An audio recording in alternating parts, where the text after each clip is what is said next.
Was just having a conversation with our guest off air.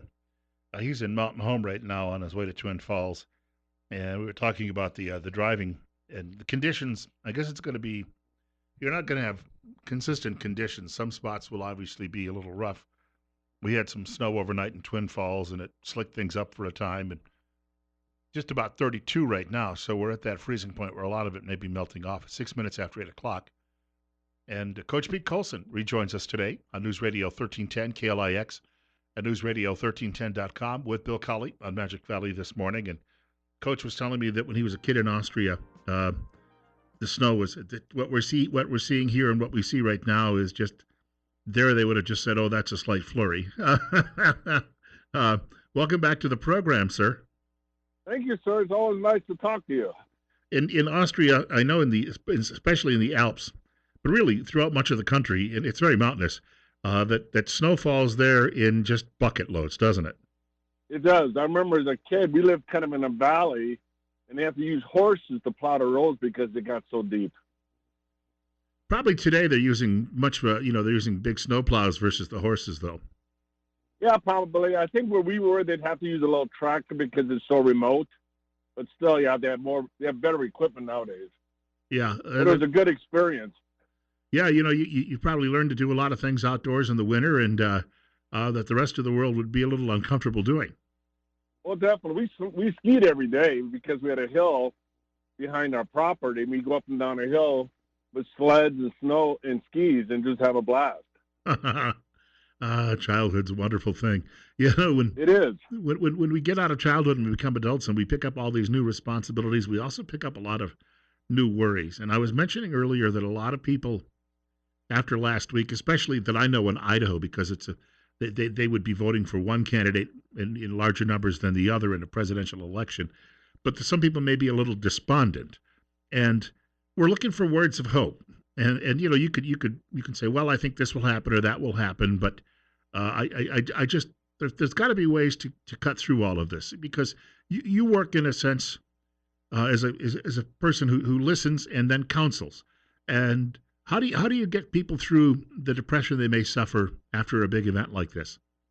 Well, I think I've always taken to my life the Word of God. And in Isaiah 26, 3 and 4, it says, "Thou wilt be kept in perfect peace, whose mind is stayed on thee.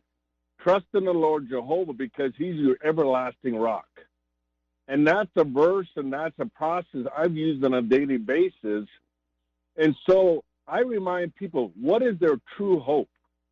Because things on this earth are temporal, but we live for the eternal perspective of life. So this is a temporary process that gives us the opportunity to impact our own lives and the lives of others. For many people, though, I think it probably has. I read one time where sometimes people who lose a job, for instance, it can almost be like the stress level the same as losing a loved one, and it's almost a physiological reaction that people have. And I suspect for some people who are so dedicated and so confident that things were going to go their way on election day, that the depression is that strong. They need some support, don't they, if that happens? Oh, definitely. I mean, I think you just have to kind of get them back to the center. And sometimes for some people, that's a big challenge because they're so passionate about their results. And I think that's the thing I remind myself daily, that both sides have flaws. Now, there's some serious flaws in this current event, but both sides have issues, and keep that in mind, that nothing in life will ever be perfect, but you can look at it and glean the best out of the worst to become the better person. It's been 1 week, and I know how I felt when I got up out of bed on last Wednesday morning, and my thinking had been, I want a big smashing victory, so there's no question about any of this. And it was tough for a couple of days, but then I almost found some inner peace. I started saying to myself, okay, what are the silver linings that could possibly come out of this? And I was just talking about that a few minutes ago before the news. But what are the silver linings that could come out of this? And if you start looking for those things, you almost have to drive yourself to do it, I suppose. But if you start saying, okay, let's try to find a positive, and you can definitely start improving your mood, and then get back on your feet and go back to what you were doing. Well, yes, like last Thursday after the election thing, I had opportunity to speak to the Boise Rescue Mission youth. Put my life in big perspective. These kids have no homes. These kids have no stability. But I'm hoping I can give them a message of hope and security that keeps them going through a bad situation. I think you have to look for opportunities to empower yourself as you empower others. I think if you focus always on your wishes, you lose sight of what's really going on in the real world. And so you have to make yourself be intentional about making a difference in the lives of hurting people. We have had such an unusual year, and we've talked about this before. You have a pandemic. You have a reaction to it that it is well. Not everybody has the same reaction, but we Right. might consider some of those reactions extreme. We've got Thanksgiving just 15 days away, and people, I, they've got to be asking if we've been forsaken, or did we do something wrong, or how this all came about.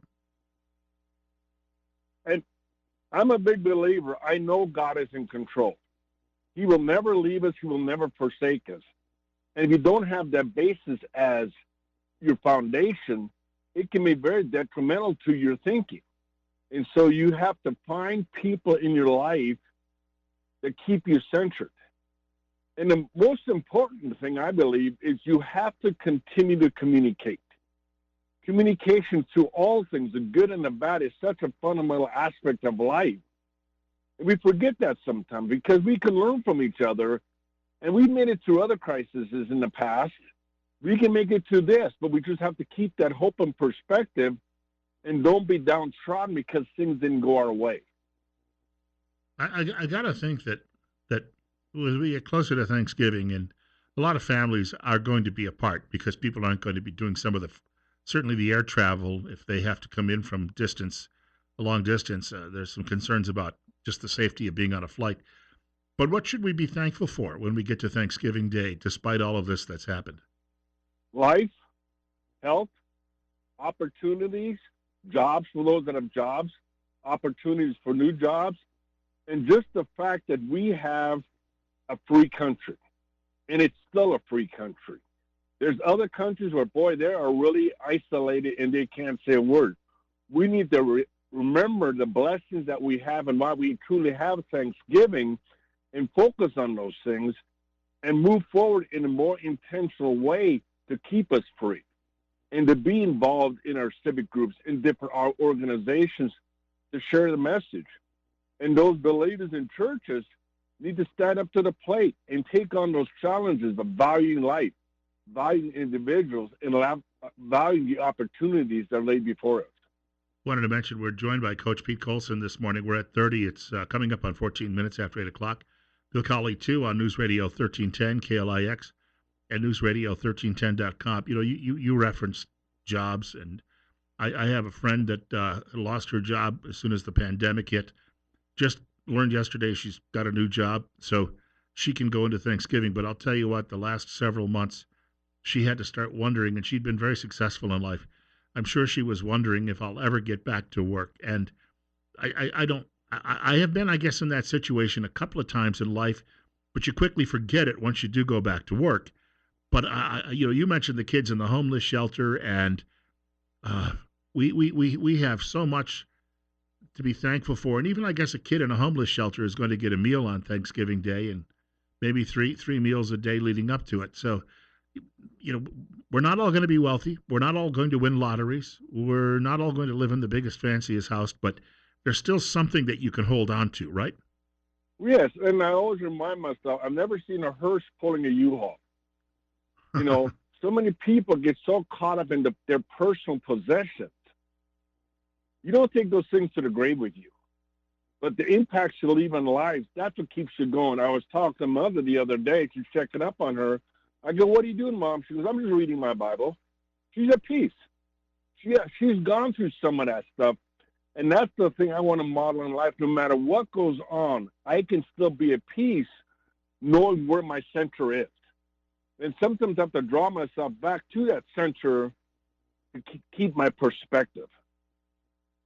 When you reference getting involved in your community, we see, and I've been reading some of the books on this. In the 1950s and 60s, people still they were in softball leagues, bowling leagues, Masonic lodges, Knights of Columbus.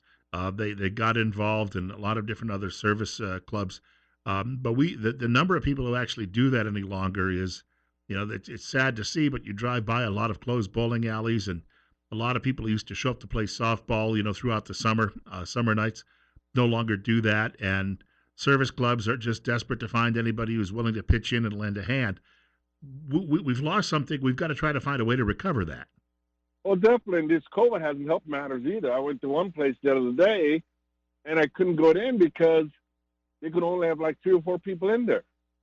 And that's the tragedy. This COVID issue has just been very problematic in so many different ways.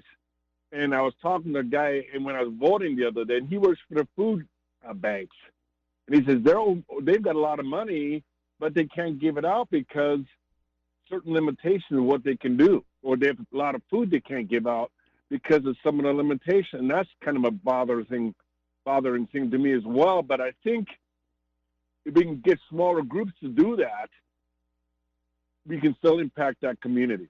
But it is a challenge, that's for sure. Yeah, I've been hearing some of the. We've been listening to some of the on the air, the messages from the Salvation Army, which, having somebody out there with a kettle. First of all, a lot of the places that used to allow them to have the kettles, those businesses are gone.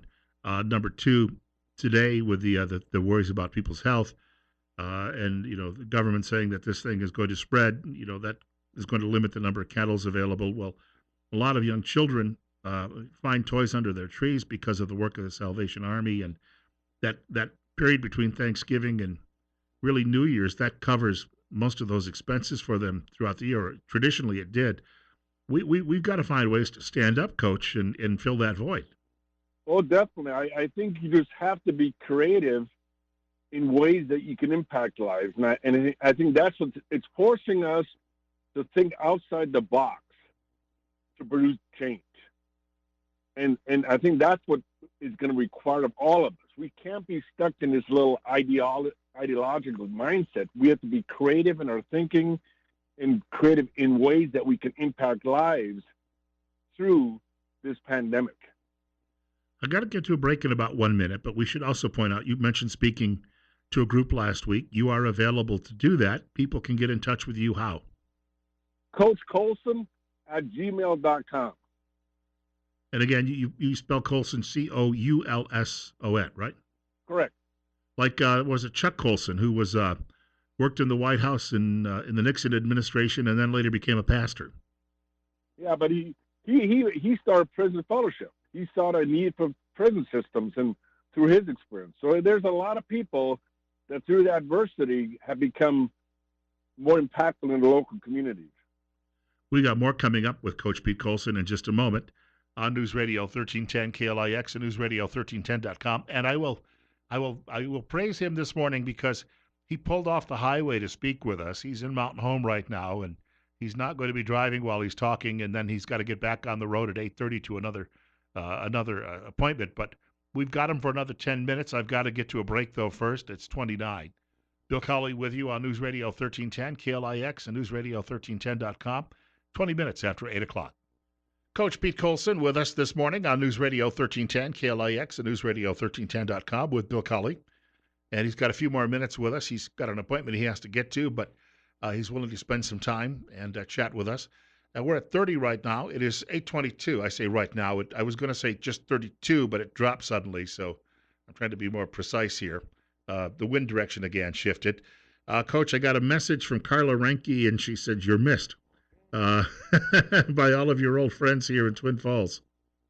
Well, thank you so much. The Rankes have been just a great encouragement in my life. I just appreciate what they do for their local community and how they understand the value of people. People over professions. Value people before you value your job. And that's such an important message nowadays. They're also involved in animal rescue, so people who love animals are generally good people you can trust, and they treat other human beings just as well too. And definitely. As I speak, I'm holding in my hand the coffee cup she sent me, which is the Trump Nation coffee cup, which I will treasure, and hope that President Trump does get another 4 years. If not starting in January, then perhaps maybe in January of 2025. But we were just talking off air. People who were so certain about this outcome and it didn't go their way, you were telling me, you said they have to find peace. They have to find a way to get there during all of this. Oh, definitely. I mean, if you focus on the negative, you'll become negative. You've got to focus on the positive and allow those negatives to create a positive and find new ways to step up to the plate and be a difference maker. I mean, I always use sports as an analogy. We won our state championship a few years ago, but we lost some pretty games that we should have won.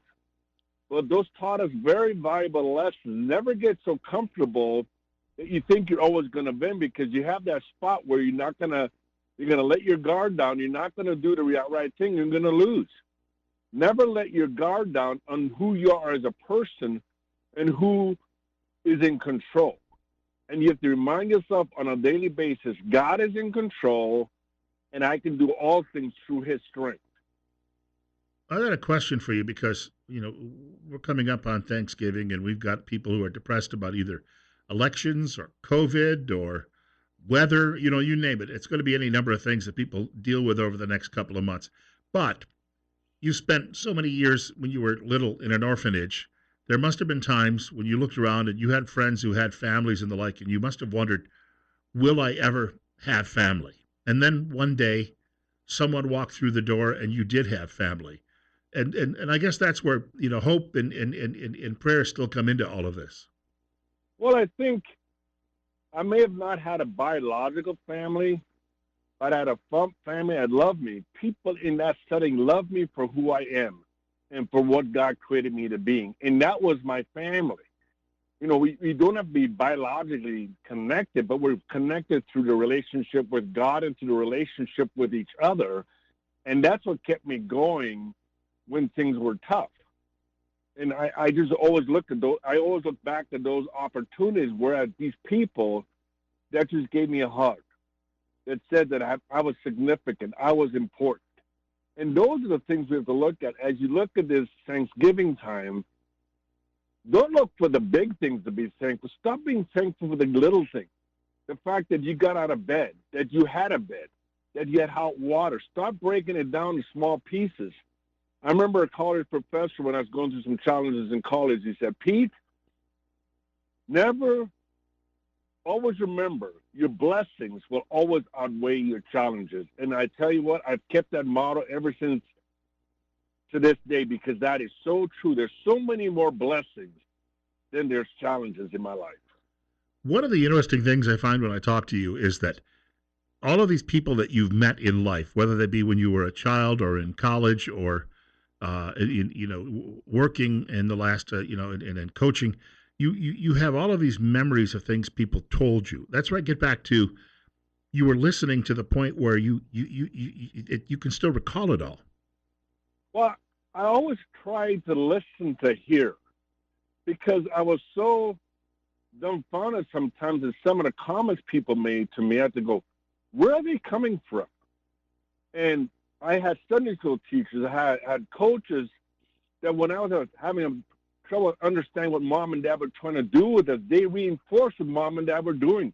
They gave me a different perspective, but I learned that I needed friends that told me what I needed to hear, not just what I wanted to hear. And when I listened to hear, not to speak. And that is just a personality of mine or whatever that helped me make it through those difficult times. I was going to say, each difficult time, I believe, trains you to perhaps get through the next difficult time if you use it that way. Amen. Yes. I think that's, when I was in college, it's not why am I going through this, is what can I learn through that? And when I practiced the what, I became a better person. Yeah, because I can tell you, when I was a young guy and first out on my own and things would go south on me, I would wonder and think, oh, good golly, how am I going to get through this? And then after it happens to you for the fourth or fifth time, You have a Yeah, completely different outlook. I always remind myself, life is never fair. Wear a crash helmet and learn to be a critical thinker. Think things through. Don't listen to what people say. Study what they say. And is it fact or is it fiction? And I think that's what needs to be remembered through all this time. A lot of promises are being made. A lot of them are fictitious. Listen to the ones that are factual, where you can make a difference in your local community. On that note, we have to let you go because you have to get to some community business, and we'll talk again soon, I'm sure, and likely before Thanksgiving. It might be good to have you join us, perhaps the Wednesday before Thanksgiving Day. Okay, God bless you, my friend. I always love your program and love your radio audience. Hey, God thank bless you, them all. sir. Take care now. Good. Coach Pete Colson joining us this morning on News Radio 1310, KLIX, and newsradio1310.com, coming up on 8:30. We're at 31. Bill Colley as well on News Radio 1310, KLIX, and newsradio1310.com. Got some more to talk about today. I have a stack of paperwork in front of me, and I just wrote the word cops. You've been hearing about these people around the country yammering on about defunding police departments. Well, it turns out whatever you could predict would happen is happening, and who knows, in many places around the country, it may have decided elections. In other words, the liberals, as somebody pointed out, started believing their own public relations and didn't pay attention to what the actual public thought. We're at 30. Once more, Bill Colley with you on Magic Valley this morning until 10 a.m.